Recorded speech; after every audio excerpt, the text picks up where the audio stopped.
Hello friends. आज हम जिस की बात करने जा रहे हैं वो है option market, call and put के बारे में। आपने बहुत सारे तरह के ट्रेडिंग देखी हैं। विशेष तौर पे बिगनर्स की बात कर रहा हूँ।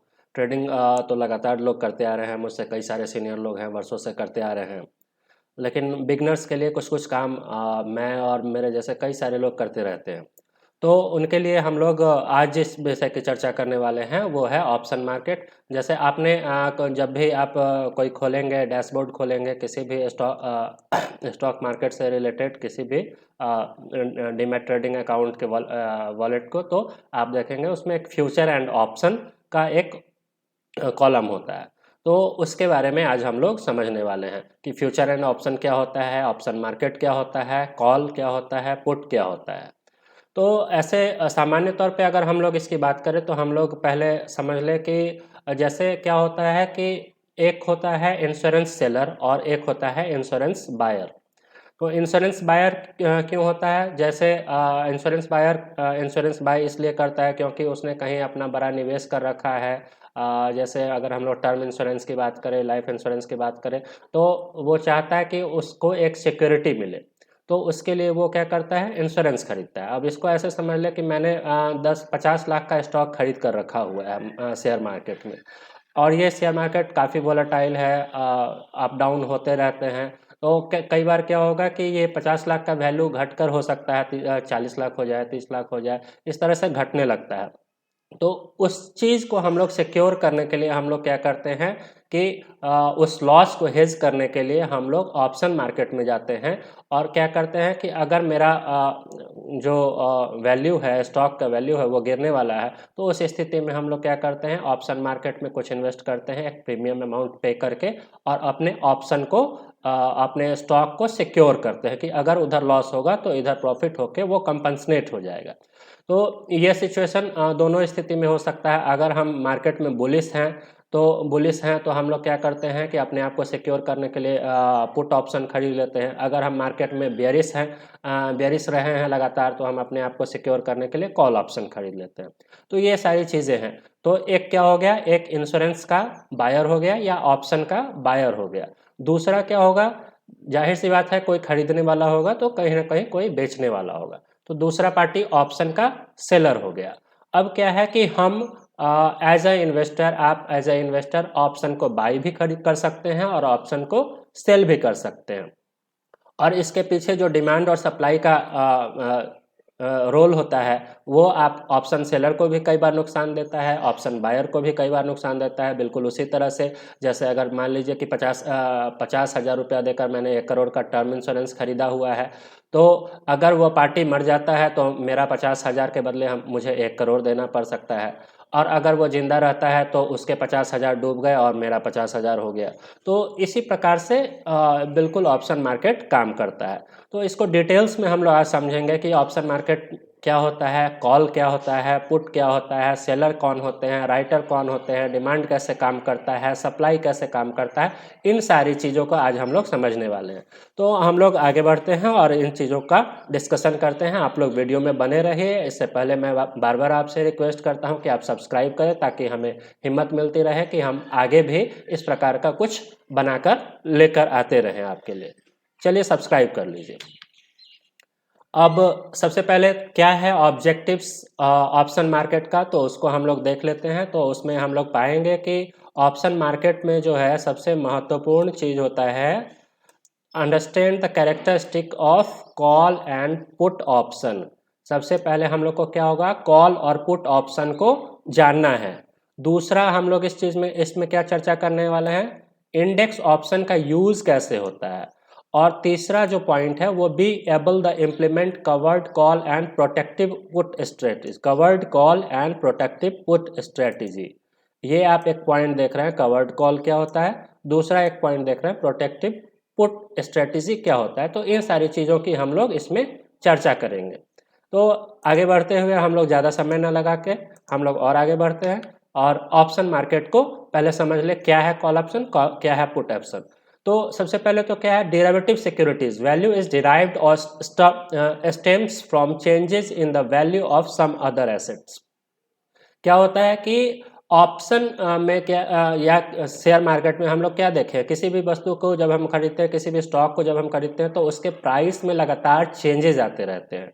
तो ये जो चेंजेज हैं उसी को सिक्योर करने के लिए हम लोग ऑप्शन मार्केट में आते हैं। लेकिन दूसरी तरफ क्या है कि इस ऑप्शन मार्केट में भी लोग उसी प्रकार से ट्रेड करते हैं, क्योंकि इस ऑप्शन मार्केट में भी उसी प्रकार के चेंज आते रहते हैं। तो हम लोग इस डेरिवेटिव सिक्योरिटी में क्या करेंगे, changes of value of some other assets के कारण जो होता है, अदर एसेट्स के वैल्यू के कारण डेरिवेटिव सिक्योरिटी की वैल्यू चेंज होती रहती है, उस पर हम लोग काम करते हैं, उसमें अपने आप को हेज करने की कोशिश करते हैं, या फिर हम इसको भी, अगर हमारे पास अच्छा एक्सपीरियंस होता है तो इसको भी हम प्ले करते हैं। तो हम लोगों ने क्या चर्चा किया था कि इसमें एक कॉल ऑप्शन होता है और एक पुट ऑप्शन होता है। तो ये हमारा एक कॉल ऑप्शन है, दूसरा हमारा ये पुट ऑप्शन है। तो कॉल और ऑप्शन पुट ऑप्शन में क्या है, the right but no obligation to buy. दूसरा है क्या है, put option, the right but no obligation to sell. तो यहाँ पे हम लोग मतलब राइट टू बाई कर सकते हैं और राइट टू सेल कर सकते हैं। तो ये हमारे पास कॉल ऑप्शन और पुट ऑप्शन है। इसको हम लोग विशेष रूप से इस तरह से समझ सकते हैं कि अगर हम मार्केट में बेयरिश हैं, मार्केट में हम लोग बेयरिश हैं, हम लोग को लगता है कि मार्केट ऊपर जाने वाला है, तो हम लोग क्या करते हैं, कॉल ऑप्शन की खरीदारी करते हैं। और अगर हम लोग को लगता है कि मार्केट नीचे जाने वाला है, तो उस स्थिति में हम लोग पुट ऑप्शन की खरीदारी करते हैं। अब क्या होगा, जब हम लोग डैशबोर्ड पे जाते हैं तो हम लोग देखते हैं कि कॉल ऑप्शन के कई सारे प्राइसेस हैं, पुट ऑप्शन के कई सारे प्राइसेस हैं। तो इसमें हमारे पास स्ट्राइक प्राइस वगैरह आ जाता है, कॉल के अलग अलग प्राइसेस आ जाते हैं, पुट के अलग अलग प्राइसेस आते हैं। तो हम लोग इसको भी समझेंगे कि ये स्ट्राइक प्राइस क्या है, अदर इंटरेस्ट क्या है, ठीक है ना। और इसके सारी चीज़ों को हम लोग आगे समझते हुए आगे बात करते हैं। और इसमें सबसे जो महत्वपूर्ण है, सबसे जो पॉपुलर है, जिसमें सबसे ज़्यादा काम होता है, वो है इक्विटी ऑप्शंस। मतलब हम लोग जो भी ट्रेड करते हैं वो सबसे ज़्यादा इक्विटी ऑप्शन में करते हैं। तो हम लोग इसको ऐसे समझे कि हम लोग किस किस ऑप्शन में काम कर सकते हैं। तो हम लोग स्टॉक में भी स्टॉक के भी कॉल पुट को खरीदते हैं, किसी विशिष्ट शेयर के कॉल पुट को खरीद सकते हैं। हम लोग निफ्टी 50 के कॉल पुट को खरीद सकते हैं। हम लोग बैंक निफ्टी के कॉल पुट को खरीद सकते हैं। तो इस तरह के इक्विटी मार्केट के अलग अलग मार्केट में फ्यूचर एंड ऑप्शन का ये अवेलेबल रहता है, और उसमें हम लोग कॉल पुट दोनों खरीद सकते हैं। तो ये हमारा था कॉल पुट। सिंपली अगर हम लोग फिर से एक बात, मार्केट बेयरिश है तो हम हमको लगता है मार्केट बेयरिश है, मार्केट ऊपर जाने वाला है तो हम कॉल खरीदेंगे, मार्केट नीचे जाने वाला है तो हम लोग पुट करेंगे। बेसिक इसका मतलब यही है। अब हम लोग सबसे पहले characteristic of exchanges trade options की बात करें तो कौन कौन से ट्रेड ऑप्शन हम लोग को मिलते हैं। तो हम लोग के पास एक होता है इक्विटी सिक्योरिटीज, दूसरा स्टॉक इंडेक्सेस, तीसरा गवर्नमेंट डेब्ट सिक्योरिटीज, और चौथा फॉरेन करेंसीज। इस चारों अंडरलाइंग एसेट्स में हम लोग जो है एफएनओ के रूप में ऑप्शन मार्केट में हम लोग काम करते हैं। इस चारों इंडेक्सेस के कॉल पुट को हम लोग खरीद सकते हैं। दूसरा, इसके बारे में कुछ कैरेक्टरिस्टिक क्या है, स्टैंडर्डाइज्ड टर्म्स बना हुआ होता है। तो ये तो फैक्ट है, सेबी कभी भी नहीं चाहते कि किसी भी अनलगत टाइप का कोई ट्रेड हो सके, तो स्टैंडर्डाइज्ड टर्म्स बनना ही बनना है। Trading activity is determined by supply and demand. तो ये जो trading activity is determined by supply and demand है, तो ये पूरा का पूरा stock market 100% supply and demand पे ही काम करता है, इसके अलावा कुछ काम नहीं करती है। और लास्ट हम लोग option interest, number of outstanding option. तो क्या होगा, ऑप्शन इंटरेस्ट में मतलब कितना आउटस्टैंडिंग ऑप्शंस बचे हुए हैं। तो क्या होता है, मान लीजिए कोई सेलर है तो वो कितने ऑप्शन सेल कर रहा है, और कितने ऑप्शन सेल हो चुके हैं, और कितना ऑप्शन पेंडिंग है। तो क्या होगा कि जो अवेलेबल ऑप्शन होगा और उसके जो नंबर ऑफ बायर्स होंगे, उसके हिसाब से ऑप्शन का प्राइस क्या होगा, फ्लक्चुएट करेगा, अप्स एंड डाउन्स आएंगे। तो जाहिर सा बात है, अगर आप लोग थोड़ा बहुत बेसिक इकोनॉमिक्स जानते हैं या सप्लाई एंड डिमांड के टर्म्स को जानते हैं, तो निश्चित रूप से आपको ये समझ में आएगा।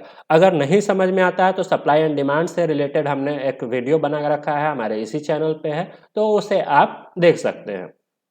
अब हम लोग आगे और बढ़ते हुए इसको हम लोग और चर्चा करें क्या क्या हो सकता है इसमें। तो हम लोग आगे आते हैं। आगे जो हमारा पॉइंट है, अगला पॉइंट हमारा है क्या होता है स्ट्राइक प्राइस। जैसे मैंने अभी यही कहा कि स्ट्राइक प्राइस होगा, उसके अलावे उसका स्ट्राइक प्राइस का कॉल होगा, स्ट्राइक प्राइस का पुट होगा, तो किस स्ट्राइक प्राइस के कॉल का क्या इफेक्ट होगा, किस स्ट्राइक प्राइस के पुट का क्या इफेक्ट होगा।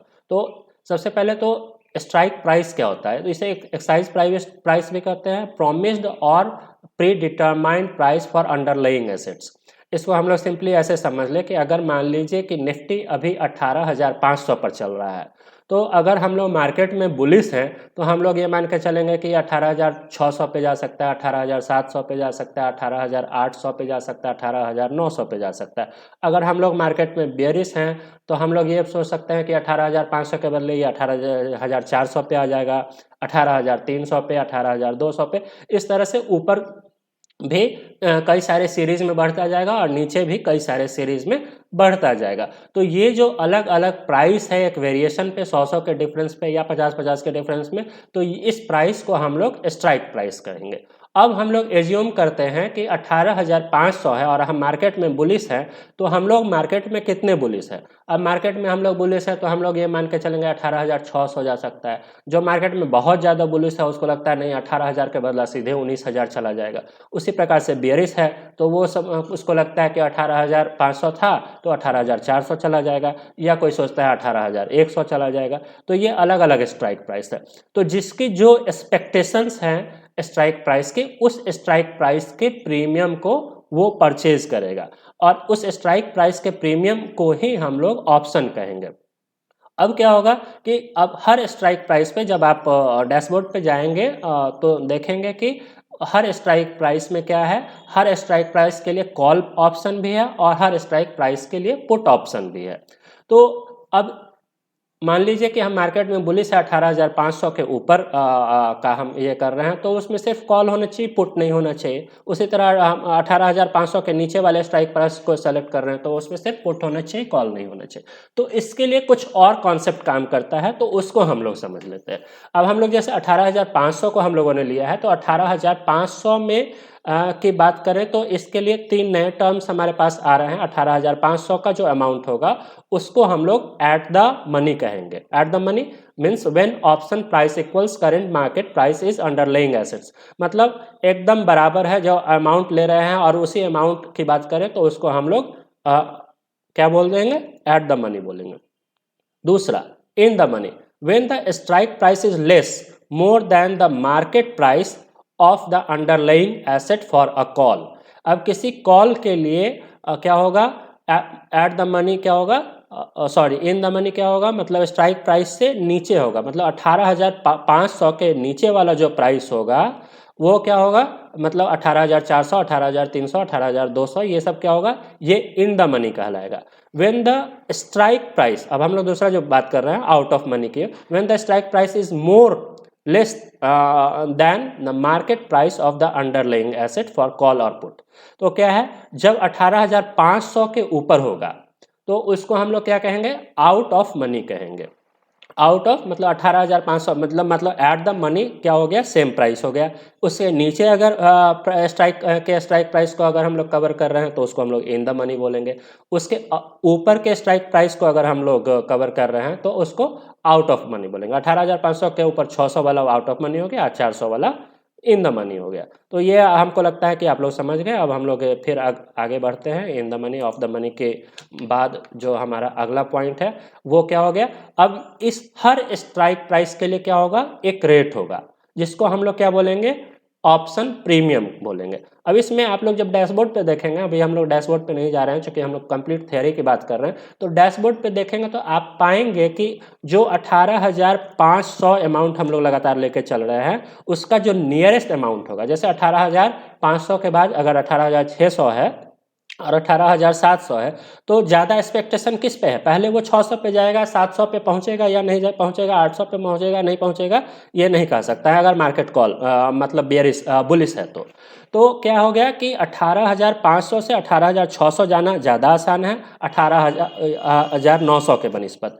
तो क्या होगा, जो चीज़ें आसान होंगी, जिसकी एक्सपेक्टेशन ज़्यादा है, तो उसका प्रीमियम कॉस्ट भी ज़्यादा होगा। तो आप जैसे ही देखेंगे कि 18,600 का ऑप्शन प्रीमियम ले रहे हैं तो वो थोड़ा कॉस्टली होगा, फिर 18,700 का उससे कम, 18,900 का उससे कम, 19,000 का उससे कम, इस तरह से प्रीमियम डिक्रीज होता जाएगा। मतलब आउट द मनी हो, लेकिन वो 18,000 एट द मनी के जितने नज़दीक होगा उसका प्रीमियम कॉस्ट उतना ज़्यादा होगा।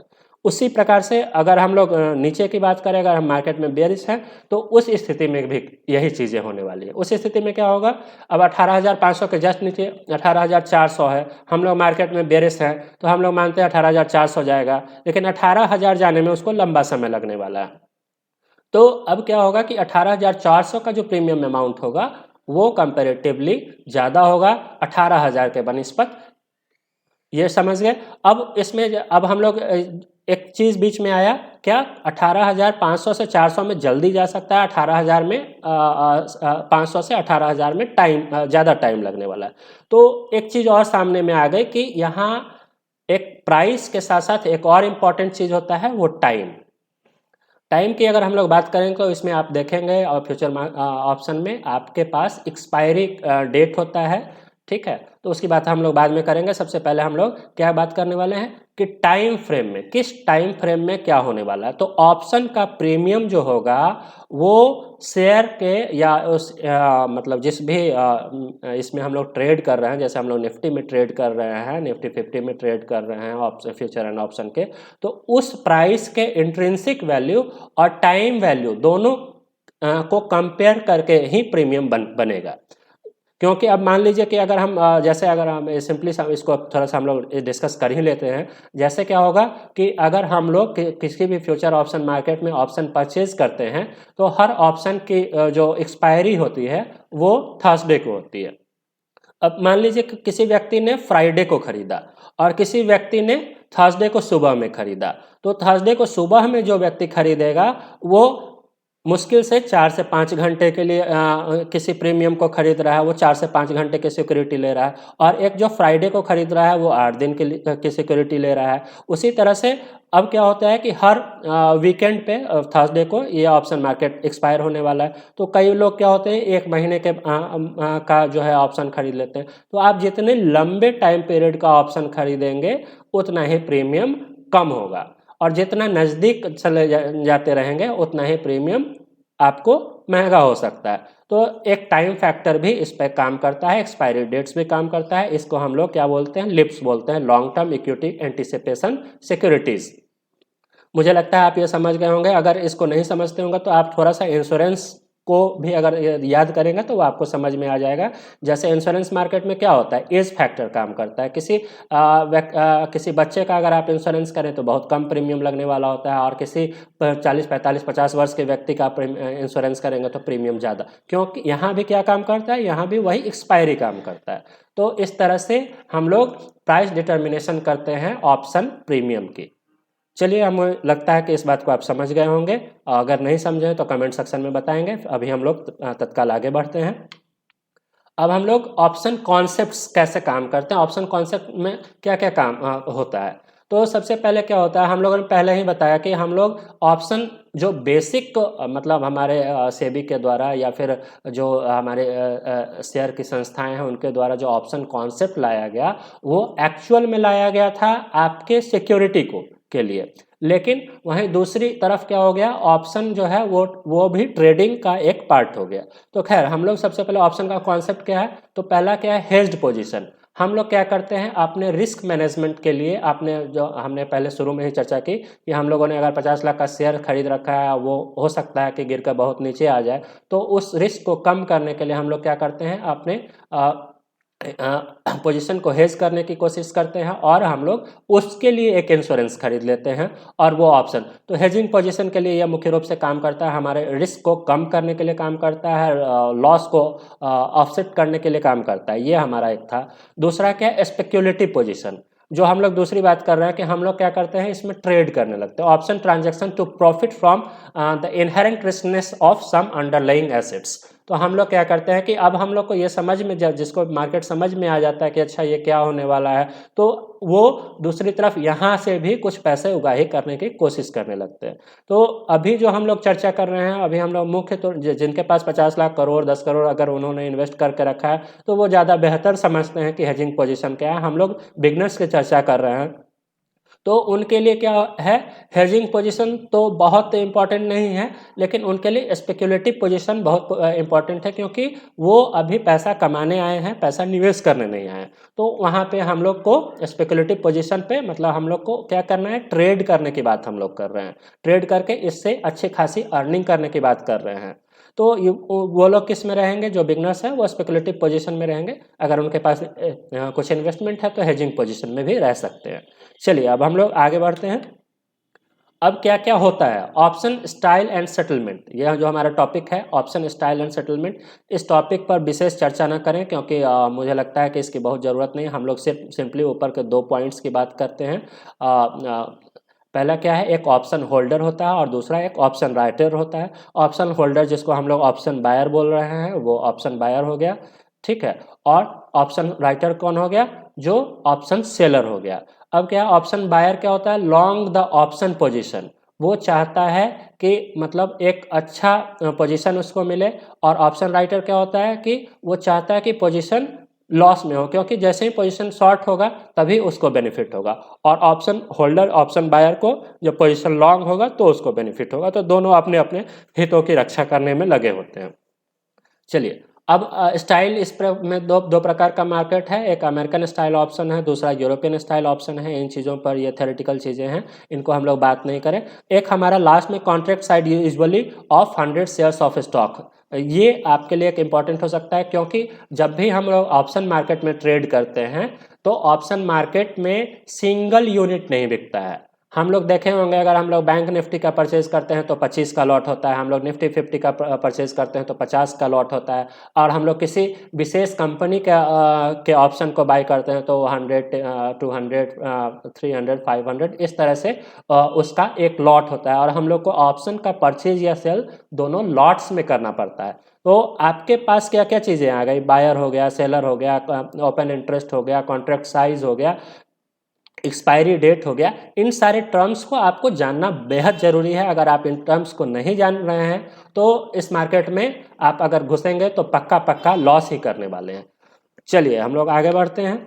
अब हम लोग के पास कॉल ऑप्शन स्ट्रेटजीज क्या क्या होनी चाहिए, मतलब हम लोग कैसे किस किस स्ट्रेटजी को हम लोग यूज़ करेंगे एक अच्छे अर्निंग के लिए, ताकि हम मार्केट से कुछ कमा कर निकले। तो सबसे पहले तो कॉल ऑप्शन स्ट्रेटजी होगा, इसके बाद हम लोग जो चर्चा करेंगे वो पुट ऑप्शन स्ट्रेटजी होगा। तो कॉल ऑप्शन स्ट्रेटजी में क्या होगा, एक लॉन्ग पोजीशन हो गया, एक शॉर्ट पोजीशन हो गया, एक कवर्ड कॉल हो गया।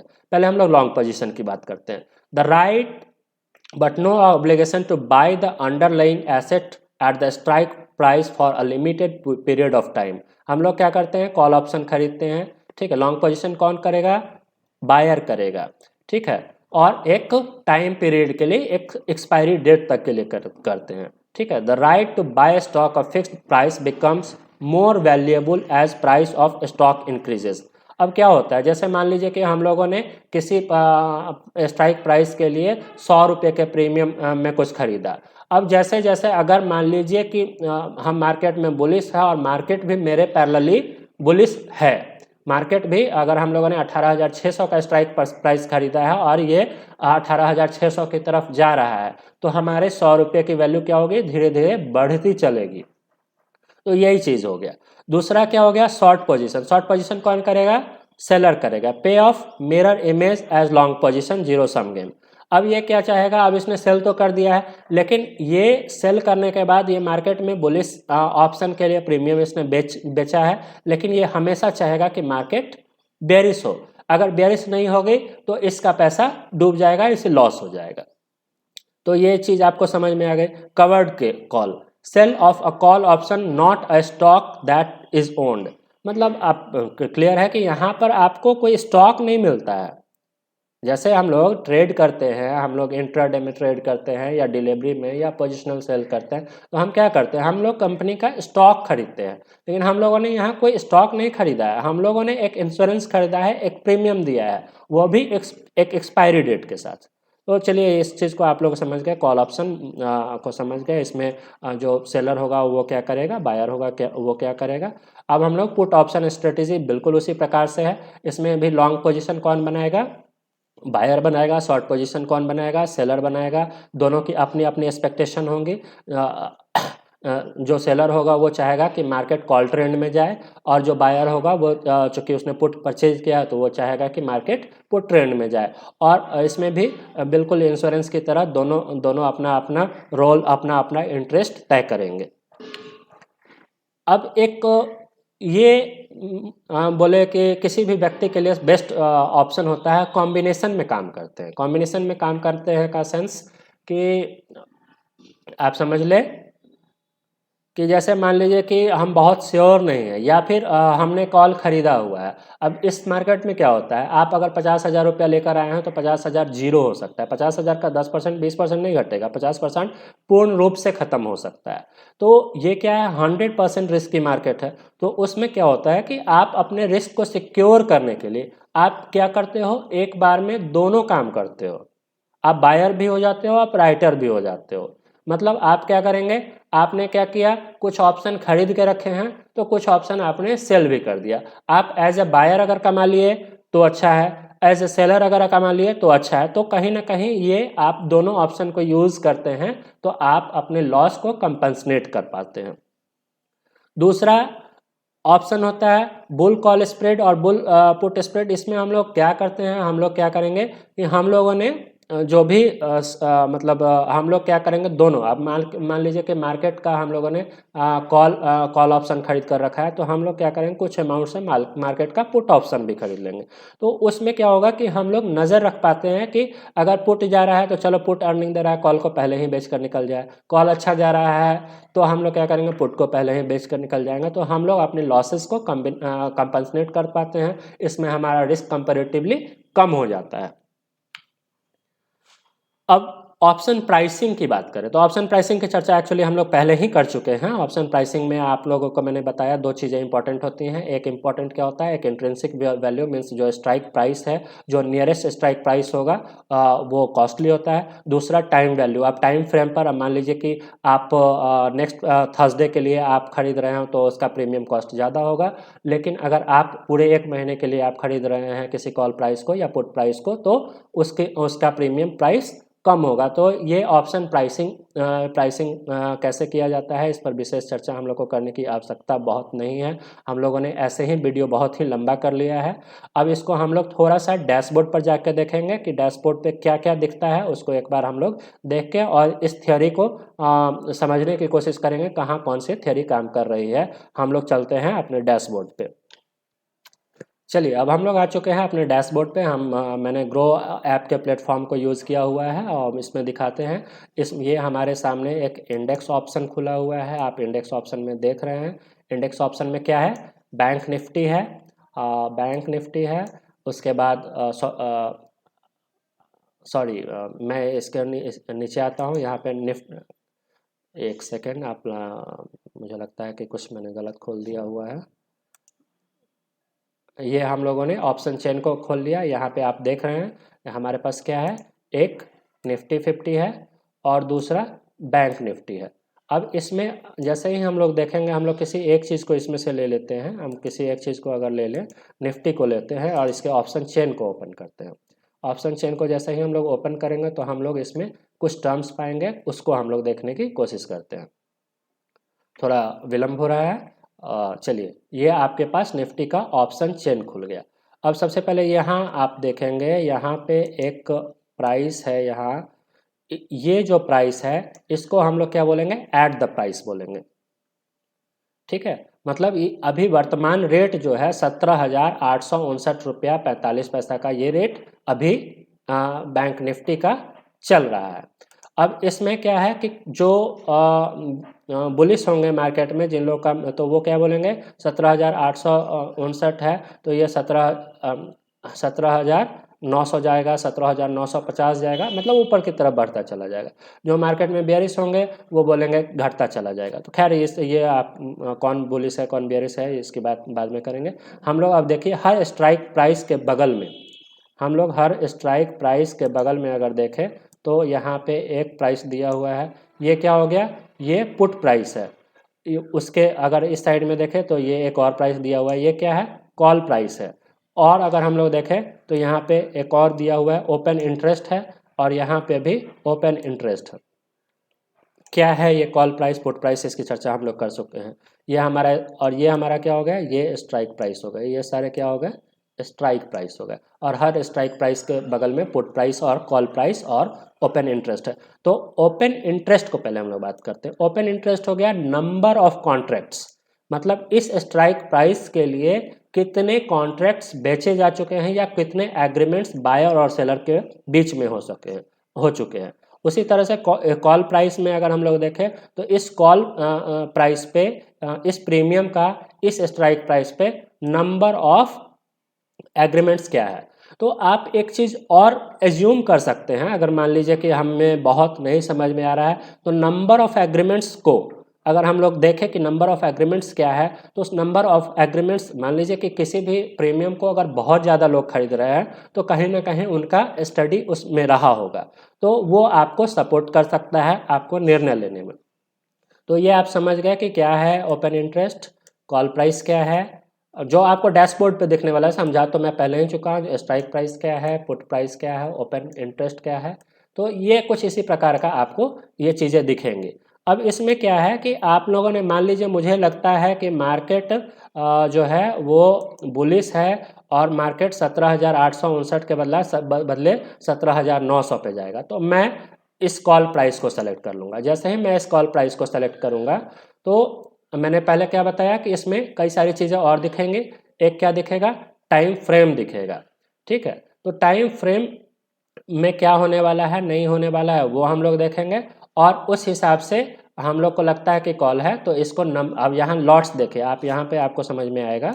यहाँ देखिए, यहाँ क्वांटिटी क्या दिख रहा है, 104 रुपये के प्राइस से हम लोग प्रीमियम पे कर रहे थे, क्वांटिटी हम लोग को 50 दिख रहा है। अब ये जो 50 है वो 50 से 51 या 50 से 49 हम नहीं खरीदेंगे, ये 50 का लॉट साइज है, तो हम लोग जब भी खरीदेंगे तो 50 के गुणांक में खरीदेंगे। तो आप समझ गए कि कभी भी इसकी खरीद बिक्री क्या होगी, आपको 50 के लॉट में होगी। ये निफ्टी में था, उसी प्रकार से आपको अगर बैंक निफ्टी में होगा तो वहाँ 25 के लॉट में होगा। शेयर्स की बात करें, अलग अलग स्टॉक के बात करें तो वहाँ हमारा 100 200 इस तरह के लॉट्स होंगे। तो ये सारी चीज़ें थी, और मुझे लगता है कि मैं बहुत ज़्यादा समय ले चुका हूँ आपका, मुझे इतना समय लेने की आदत नहीं है, मैं खुद भी इतना समय नहीं देता हूँ। तो इसी के साथ मैं इस वीडियो को कंप्लीट करूँगा, और अगले वीडियो में इससे रिलेटेड स्ट्रैटेजी कि कैसे पहचाने कि हमको बुल मार्केट में जाना है, हमको बेयर मार्केट में जाना है, हमको कौन सा स्ट्राइक प्राइस खरीदना है, स्ट्राइक प्राइस को कैसे डिटरमाइन करें, इसकी चर्चा हम लोग अलग अलग टेक्निकल एस्पेक्ट से करने की कोशिश करेंगे। अभी इसके तब तक के लिए मैं इस वीडियो को क्लोज करूँगा। धन्यवाद, thank you for joining us. बने रहे अगले वीडियो में।